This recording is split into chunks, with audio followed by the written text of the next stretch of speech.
Et soyez les bienvenus dans l'édition du soir. Comme prévu, les manifestations ont rythmé ce mardi. De nombreuses mobilisations à travers la France et notamment à Lille, à commencer par le service public qui a manifesté, les enseignants, les profs, les pompiers, le secteur médical, mais aussi les fonctionnaires. En cause, la réforme des collèges, les moyens et la réduction des effectifs, mais aussi le gel du point d'indice et la baisse du pouvoir d'achat. Xavier Silly et Céline Ray étaient dans le cortège auprès de ces fonctionnaires mécontents. Je propose d'écouter l'un d'entre eux, témoignage recueilli à la fin de la manifestation sur la grande place de Lille. Il y a des services qui ferment. Par exemple, sur le nord, il y a une trésorerie qui a fermé au 1er janvier, c'est la trésorerie de la Madeleine. Il y a des services qui sont supprimés, des services de contrôle fiscal, des brigades de vérification, le service de contrôle de la redevance audiovisuelle qui est explosé au 1er janvier de cette année. Donc évidemment, tout ça, ça a des conséquences pour les usagers et puis pour l'ensemble des missions qu'on exerce qui sont quand même assez essentielles au quotidien et puis pour notre pays. Et les chauffeurs de taxi ont eux aussi manifesté aux abords de l'aéroport de Lille-Léquin et des gares Lille-Flandre et Lille-Europe. Comme à Paris, près de chez nous, ils ont manifesté pour le respect de la loi relative au transport de personnes. En cause, les VTC et les voitures de tourisme avec chauffeur. Et pour contrer ce qu'ils considèrent comme une concurrence déloyale, les chauffeurs de taxi comptent sur l'application de la loi Thévenoud. Ce matin, sur ce plateau, nous recevions le président de la Fédération nationale des taxis du Nord. On n'a pas voulu faire d'opération escargot, donc barrage filtrant au niveau des gares et de l'aéroport. On laisse passer les particuliers et dès qu'on voit un transport illégal, on le signale, on le bloque et vous avez des forces de police qui seront là pour constater les délits. Le but aujourd'hui, c'est de faire comprendre que le gouvernement doit faire appliquer la loi Thévenoud qui est là pour justement faire que la profession puisse évoluer en fonction des nouvelles technologies. Et les professeurs, eux, ont également manifesté contre la réforme des collèges à 11 h ce matin. Le taux de participation au mouvement de grève dans les collèges de l'Académie de Lille était de 25%.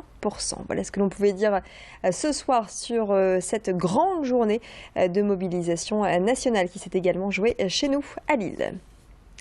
À Comines, la solidarité s'est rapidement organisée après un accident survenu dans la nuit de samedi à dimanche dernier.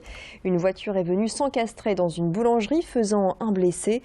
Et passé le choc de l'accident, c'est tout le quartier qui s'est mobilisé pour aider les propriétaires de la boulangerie à ouvrir une boutique annexe et provisoire dans le garage de l'habitation. Une manière d'écouler la marchandise et d'éviter qu'elle ne finisse à la poubelle.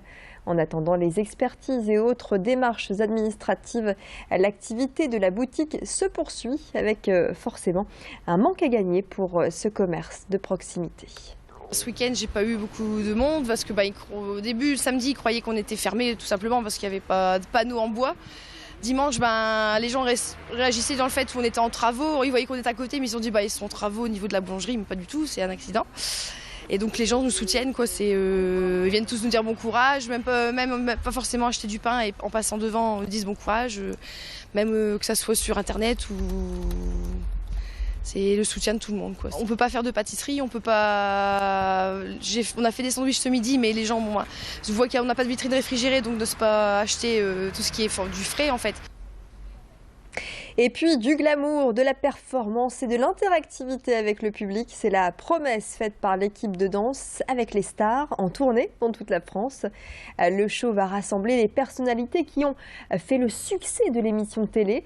Des chanteurs, des comédiens, des danseurs professionnels, sans oublier bien sûr le jury, notamment Chris Marquez et Jean-Marc Généreux. Sur scène, vous retrouverez les chanteuses Alizée et Priscilla, mais aussi le comédien Ryan Bensetti. Le spectacle est calqué sur l'émission télé avec les votes à la fois du jury et du public. Le but, chaque soir, élire les meilleurs couples de danseurs.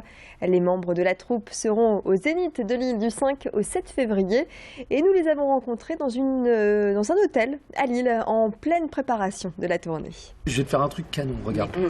Alors à cette année, on a décidé d'offrir une promotion à Alizée tout simplement. C'est la vétérane, tu dis ça? La vétérane, ouais. Wow. C'est la vétérinaire, la végétarienne, la végétarienne, la vieille, Deuxième. Ouais. Voilà. Alors c'est vrai que Alizée, on l'adore, elle fait partie de la famille. Et cette année, on voulait qu'elle revienne, mais on voulait qu'elle revienne de façon un petit peu spéciale. Donc on lui a proposé de faire quasiment d'avoir une position de guest. Elle fait une danse de démonstration, une danse complètement inédite qu'elle a créée avec Grégoire Lyonnais. Et c'est vraiment assez exceptionnel à voir. Voilà, Danse avec les stars, le spectacle du 5 au 7 février au Zénith de Lille, 18h passées de 6 minutes, très exactement. On va se retrouver dans quelques instants pour les prévisions météo. La tendance pour demain, mercredi. Belle soirée.